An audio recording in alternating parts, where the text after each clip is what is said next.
All right, it has been a while. Good morning, everyone. And thank you so much for joining us all here today.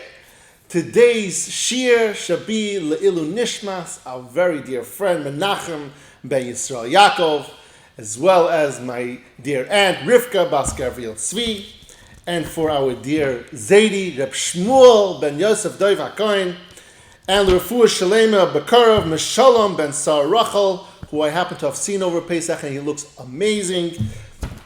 For Miriam Basara, and for Yair Yeshia Ben Chaya Tara, hopefully he's doing much better. Okay, we are on page 132 for those who are following along, and we are in the middle. Perek Daled is going to be talking about the 7 different categories as to where a person needs to have, how they apply the Bitachon in 7 different categories. And we started with the first category, which is health and basic sustenance. Health and basic sustenance has 3 subset categories. The first one was talking about preserving one's life, and we spoke about that, how you have to do everything in your own physical power in order to make sure you don't put yourself into harm's way, and you shouldn't rely on a nace, that you shouldn't be killed. We spoke a lot about that. Now we're going to get into the second subcategory of health and basic sustenance, which is earning a basic living. Now, this is not for the get rich portion, which is going to be next, which is the next part is going to be talking about additional income. But earning a basic living is understanding, like we spoke about in the introduction to Shaar Habitachon, that this is just to occupy the part where God said, and He made a promise that He's going to make sure you have your basic necessities in order to survive. And now He says like this, just as we have said in regards to the obligation just earlier, on the first subset of to preserve one's life and to avoid death, so do we say in regard to the obligation to pursue ways and means of maintaining one's health, and of obtaining food, clothing, and shelter, and the good qualities necessary for the basic living. We spoke about the good qualities. We meant more the basic mindset that we have to have in earning these things. As well as to try to stay away from situations that conflict with these things. Just as regarding life and death, we have to make sure that we don't put ourselves into harm's way. Because we can say, we have this idea that, what do you mean? If Hashem decreed I should stay alive, then I'll stay alive, and it doesn't make a difference. And the same thing when it comes to earning a basic living. A person can't say, if Hashem decreed I should have money, He'll give me money. You still have to do your part. You still have to do hishtadlus. And he can't put himself into a position and say, no, I don't have to do anything, the same way we just spoke about, where you're not putting yourself into harm's way. And he says like this, while maintaining this clear conviction, that the various means that he pursues will not benefit him in this area, even one iota, except with the decree of Hashem. So he's going to go into the idea and the concept of understanding that when you do your hishtadlus, it's not the understanding that that's what's going to bring you your parnasa. It's the concept that you need to do something. You need to do work, and Hashem is going to send you what is decreed for you. He's going to send you your parnasa, and whichever way He feels fit. You just need to do an action to show Hashem you're doing your part. Now, Chovos HaLevavos illustrates this interplay between hishtadlus and bitachon, and how it applies to earning a livelihood. And he begins with giving the example of agriculture, with farming. And this is something we can all understand, and then he's going to go into a bit and talk about some other kind of industries in general. He says, by agriculture, he says, Kashi yesh lebal ha'adama, lecharesh oisa, l'nakoisa, minakoitza meluzra. This is, everyone understands that to produce a crop, a farmer must plow the land, clear it from thorns, from weeds and everything, in order to sow it. Then he has to irrigate it if the water is available. And at the same time trust that Hashem To make the land fruitful and protected from mishaps, that there shouldn't be a plague over the land, and then Hashem will give it a bountiful crop. When it comes to agriculture, there's different years, different seasons that might yield a better crop, more bushels per acre, or it might yield a less of a crop. So its crop will be plentiful, and Hashem will give it a bracha. And it would not be proper for this farmer to leave the land without working or sowing it. It wouldn't be proper. We understand that a farmer is not a lack of bitachon, just owning a piece of land and says, hey, if Hashem wants a beautiful crop, he'll make it happen. No, he understands that he has to go through the steps. He has to go through the steps of working the land, and then all of a sudden there's going to be something growing at the end, and that's what his hope is for.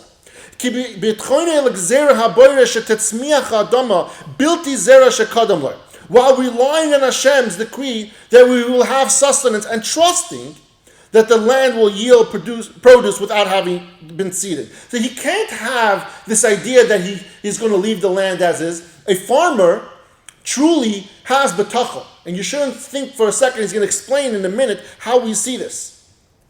But a farmer still has to do his part. He still has to plant that seed. He has to work the ground, take out all the weeds, maybe put some fertilizer, whatever it is. He has to plant, he has to sow that land, work that field, and then eventually Hashem will give a bracha and it'll grow a crop. How much it will grow, if it will grow, all that fun stuff. And if there won't be a plague and wipe it out, all that good stuff. Now, Chovos HaLevavos says, no one would say that the farmer may refrain from sowing his field and doing all that. And you shouldn't even think for 1 second that it's a lack of bitachon on his part. As a matter of fact, a farmer has some of the largest bitachon than anybody else. How is that? Very simple. The farmer is left over with a few seeds. The few seeds, he can make that into flour. The wheat, he can make it into flour and have sustenance for himself a little bit. And then have bitachon, Hashem will give him more. But no, what he does is, he takes each one of those little seeds and he plants them. He sows his field, and he hopes, and he has bitachon Hashem is going to make that grow. But what happens first is actually, that seed rots out to a point where you couldn't eat that anymore, you couldn't make that into flour anymore. And then he still trusts that Hashem is going to turn that seed, germinate it, and make it into a stalk of wheat, and have many kernels from that one seed. And so we understand that the farmer, even though he's doing his ishtadlus, is probably one of the biggest bal bitachons that there are out there. And he goes further and he says like this, same way with not out of agriculture, out of farming, craftsmen, merchants, and those who are employed by others, they're not allowed to sit around and say, if Hashem wants to give me money, he'll give it to me. No, he's got to go out. He has to do his work. He has to apply himself to his career, to his job, to his business. They are commanded to seek their sustenance by means of the respective vocations, meaning that they have to look for work and make money, but they have to understand that Hashem is going to send it to them regardless of what they do. While maintaining a mindset of reliance on Hashem, meaning even as they work, they must bear in mind that their sustenance is in the hands and control of Hashem. That his guarantees to the person, what we spoke about in the introduction, that he's been given his basic sustenance, has nothing to do with the avenue of business that he chooses to get into. And that he provides it to him through whatever means he wishes, whatever Hashem wishes. And one should not think that the specific means he pursues will help him or harm him in the slightest. What he's going to say is that a person, Hashem, we spoke in the introduction, choosing an occupation based on bitachon, and then we spoke about, and over here he's saying that a person, when he gets into it, he shouldn't, the same way you had bitachon when you started working, you shouldn't start thinking later that once you're making money, that it has anything to do with your choice of work, your business, your career, your craftsmanship, whatever it is that you're doing. You should understand the entire time that it's still up to Hashem. And Hashem can give you your parnasa any which way. Whether it's working out for you in this avenue that you chose or not, it's still Hashem can send you parnasa any which way. Now, Chovos HaLevavos describes how one should view financially successful occupation. So now we went out. We chose an occupation based on Bitachon. It fits our personality, our brain capacity, our physical abilities. Whatever we're able to do, it fits us. We chose an occupation. We became doctors, lawyers, businessmen, craftsmen, whatever it is we chose to do, we got into it. Now, you're successful. Baruch Hashem, Hashem sent you plentiful parnasa, and now you're successful. Now, how do you view that? What's the mindset once you become successful? He says like this. If a person's sustenance is supplied to him by way of one of the avenues in which he applied himself, by the business you got into, the choice of work you got yourself into, and then you're making a good parnasa, it is proper that he should not come to trust in that avenue and rejoice in it. Meaning, he shouldn't say, you know how I got rich? I got rich off of the oil industry. I got rich off of my business. No. You got rich. You made money, basic and set, whatever it is. You got rich because Hashem gave it to you. Hashem wanted to give you that. Don't start putting any kind of outcome from the efforts that you put into a specific industry. It has all to do with Hashem. Hashem just asked you to do a shtalis. He happened to have given it to you from the avenue of business that you chose. Intensify his hold on it and put his heart into it more deeply than before. He warns over here that if you start being very successful at your line of work, don't stop putting more and more effort into it, saying, this is what's going to make me more money. Next quarter I'm going to make even more because I put more work into it. No. Because his reaction will weaken his reliance on Hashem. He's going to start losing a little bit of that bitachon that he had when he started out, when he was broke and he had no money. He went to shul and he davened and he cried and he said, I have full bitachon, and I went to a shiur and I have bitachon and Hashem. And all of a sudden you're making it, and all of a sudden a little bit of that bitachon gets fallen away. It's not all God. Maybe it's a little bit has to do with my industry, with my abilities. I'm really good. I'm very smart. I made this happen. You can see I built a multi-billion-dollar corporation. Obviously, it's something to do with me. Indeed, he should not think that this chosen avenue will help him acquire any more than what Hashem originally determined he should get. He should not rejoice in his association with that particular avenue and his efforts in it, thinking, I made a wise choice to get into this field, therefore I was successful. No, you were not successful. Hashem made sure you were successful because that's what he wanted. He asked you to do a shtalis and you did it. And from that shtalis came what Hashem decreed you should get. Now the fact that you think for 1 second that there's anything to do with you, even one iota, you're wrong. Hashem just blessed you for whatever reason. You were blessed with having basic sustenance, more than that, riches, whatever it is. It's Hashem's decree that you should have that.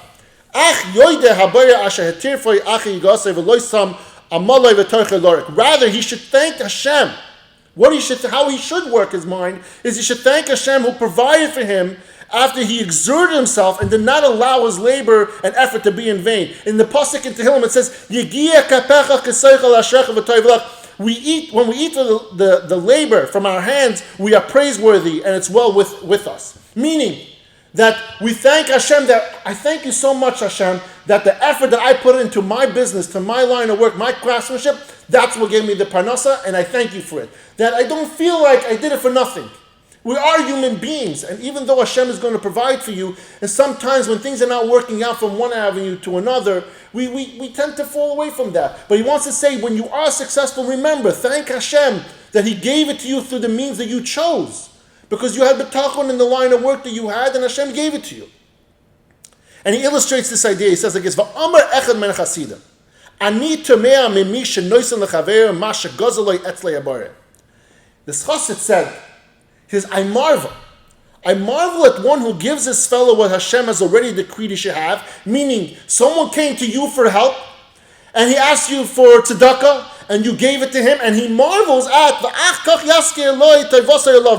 and later reminds this fellow of the favor he did for him. Meaning you helped someone out, you gave him tzedakah, or you helped him out, physically, whatever it was, and later on you expect gratitude from this person. And he marvels at that. He marvels at that because where is your mindset of bitachon? You weren't the one that gave this person his parnasa. You weren't the one that made this person have the help he needed. It's Hashem that made that. Hashem chose you to be the shliach. Yes, You had the bechira, as we're going to see in a minute. You had the bechira to do that mitzvah, to help that person. But don't think for 1 second it has anything to do with you. And so he says the chassid marvels at the idea that you think that you deserve gratitude from this person that you gave help to. V'yoseh. And he says even more than that, more than the expectation that the person who gives the help, the tzedakah, the physical, whatever it is, and he expects a gratitude, he's even more marveled by the fact, I even marvel even more, at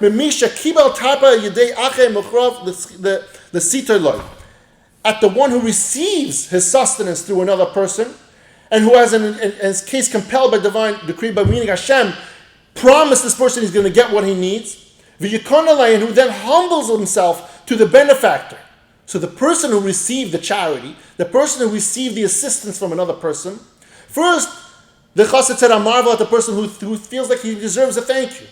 Then he marvels even more at the person who received the assistance, and that person humbles himself to this person who gave it to him. And he humbles himself to the point saying that it was you who gave me what I needed. That's where the mindset is wrong. And that's what's even wrong. And he says like this, why? He is even more enamored by the fact that the recipient is because it's normal for a person to expect a little gratitude. Say thank you when I give you something. But he said it's not normal for a person to go above and beyond the call of duty, to humble yourself to somebody else, when you know at the end of the day it's Hashem that gives it to you. And flatters and praises this person, this benefactor, who is the provider. In the same way, we can marvel at a person who receives his livelihood through a certain occupation and becomes enamored with it as if that was a source of his success, when in truth he should attribute everything that one who made is to the person who made him happen, is to Hashem, not the person but to Hashem. And so the mindset over here has to be that you have to understand, if you become successful at what you do, that's great. But remember who made that happen. It was Hashem. It has nothing to do with your industry. It has nothing to do with your line of work or your career. It has to do with Hashem wanting to give you that. Now, Rabbi Yaakov Emden says something very, very important. The important part is that we have to understand we can't use this thing from Chovos HaLevavos and say, okay, I got help from someone, and I'm not going to thank him. Why? Because it's not him, it's God. So now we're going to have this idea, every time we go around, we ask someone for help, and we're not going to even give him the basic thanks that the person deserves. And when I say deserves, it means like this. The reason why this person does deserve some sort of thank you, Rabbi Yaakov Emden says like this. He says, by the story of Rus thanked Boaz. But Boaz, she thanked him for letting her take food from the edge of their fields. And she said, with the words that she used, why have I found favor in your eyes that you should take special note of me though I am a foreigner? You see that Rus did thank Boaz profusely. She bowed down to him. She thanked him. She said, why have I found favor in your eyes? And throughout Gemara, we see many, many times, and throughout in the Torah, we see many, many times where a person does thank another person. And that is, you should do that. And there's a reason for that. The reason for that is because at the end of the day, even though Hashem promised to give you what you needed, this person has a few things going for them. The benefactor, the person who gave it to you, has a few things going for them. First of all, they had bechira. They did have free will. They didn't have to be the ones to help you out. They didn't have to be Mekayim, the mitzvah today of tzedakah, or to help out your friend or whatever it is. But they chose to do that. And so you're thanking him for having bechira, and you chose to do it. They could have said no. Secondly, there's a part of it that you're thanking them is for a person who has an opportunity to do a mitzvah. That person, it says, that is worthy of getting that mitzvah. Hashem, just like he gave the opportunity for this person to get what he received, to get the tzedakah, he also gave the opportunity for the person who has the means to fulfill the mitzvah of tzedakah to be able to complete that mitzvah. If you guys remember, there's a few different ways how you complete the mitzvahs. There's different mitzvahs. Mitzvah tzitzis is your own personal mitzvah. You can fulfill it by yourself, tefillin, shaking lulav, fasting in Yom Kippur. But mitzvah tzedakah, you can't fulfill it without having a recipient. And therefore Hashem gave the opportunity to this person who has the means to help you out, whether it's emotionally, physically, with money, whatever it is. And so you thank this person that Hashem chose them and gave them the opportunity. And finally, he says over here, at the end, he says, one should praise the benefactor for going in Hashem's ways and encourage him to continue on the path and give him a bracha that Hashem should be able to continue to have and to be able to continue to do good and do mitzvahs. And that is the thank you that you do give. And so going back to the story of Rus thanked the person, thanked Boaz for having favor in your eyes. Those words were the bechira that Boaz had. Of course, Rus thanked Hashem for making sure that she had what she needed and not Boaz.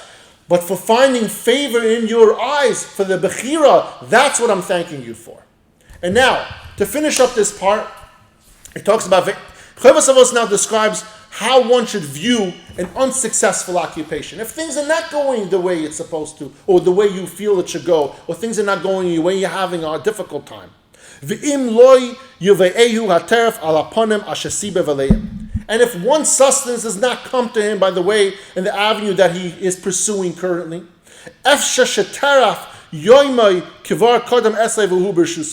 he should tell himself, maybe it's possible that the days of sustenance already came to him beforehand and is already in his possession. What happens often in our lives, we earn an income and we say, okay, I need $250,000 a year to survive, and we all know that living in South Jersey today, that's not a lot, but we need a certain amount of money to survive. We have a year that we make double that. We make a lot more than we need. And so when someone's business is not doing so well one year, you should have in mind, maybe one of the reasons is because Hashem already gave it to me. Hashem didn't say I have to give you every single day. You don't have to live paycheck to paycheck. Maybe God will give you a whole bunch of change beforehand, and that's what you're going to need that to survive. His or that it will be coming to him as another way, meaning it's not through the current occupation that you have. Either way, his provisions are not dependent on the success of his current efforts. So an apparent lack of success should not make him lose heart. A person shouldn't say, it's not working out at my job. My business is failing. You should understand that this is not the only way Hashem is going to send you the parnasa you need and what he's decreed that you should get. Chovos HaLevavos stresses that one must persevere in his efforts to earn a living even when they do not seem to bear fruit. That meaning, going back to the concept we spoke at the beginning, it doesn't matter. You still have to do a shtadlus. You can't put yourself into harm's way, just like we spoke about preserving your life. You can't just sit back and say this is an excuse for laziness. It's not working out. Hashem, that's it. I'm done. I'm just going to sit in shul all day, which we warned about. You can't sit in shul all day and learn. You got to do a shtadlus for parnasa. Don't sit around and lazy around all day saying Hashem is going to send it to me. Regardless of the way a person ends up obtaining his needs, it is proper for him to continue to work at the means of earning a livelihood that he had chosen. Meaning, just like the industry that he chose, he should work it. And even though there's some bad times, it doesn't mean he should lose heart. He shouldn't lose faith in Hashem. He should continue working it because he has to understand. And the Bitachon understands that this is not the means of how he's going to make his money. Hashem is going to send to him so many different ways. You could all recount in your own lives how many times you worked a job or business and you made money some other way. Maybe you were making a lot of money and made a whole bunch of change somewhere else as well. Has nothing to do.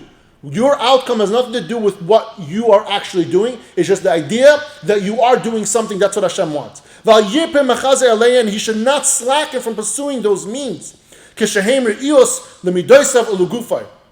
Provided that they suit his character and his physical ability, that we spoke about in the introduction, and are consistent with his faith and Torah obligations, meaning he should make sure he still has time to learn Torah and to daven, and he shouldn't be doing stuff that he's not allowed to according to the Torah.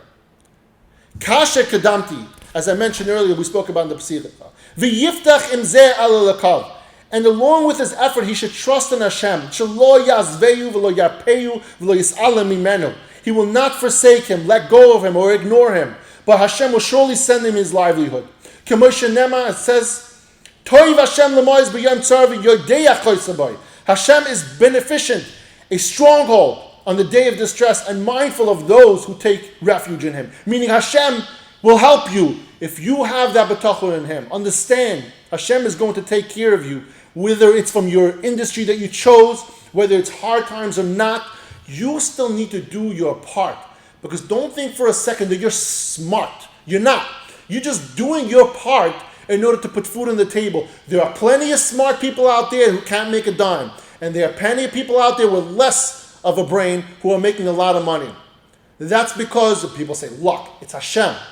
It's Hashem that decrees what you and every person on this world, what they should earn. And he just wants you to do ishtadlus. So remember something. We do live in difficult times. But we have to understand, we can't just lose hope. Every day that you go to work, that you were making good money, and you had that effort in you, you had that chizuk in you, every single morning you got up, wow, today's going to be a great day, and you did have a great day. Yesterday was a great day. Going forward is going to be a great day. Even when times are not so rosy, you have to understand that this is part of Hashem's plan. You still need to just stick to it. The same way he says, don't think for 1 second that when you were doing well had anything to do with you. The same way now still has nothing to do with you. It has to do with Hashem's plan. And he says over here, when you have that full bitachon in Hashem, and that you just have to do your ishtadlus, difficult times get a lot easier when we fill our hearts with true bitachon. And this is a very, very, very important thing that every single person today's days, always, but today's days especially, need to understand and really internalize. Is that we need to understand that God is ruling this earth and everything is going exactly according to plan. Don't lose heart. Don't lose faith. Don't lose bitachon. Don't get sad. Don't get down.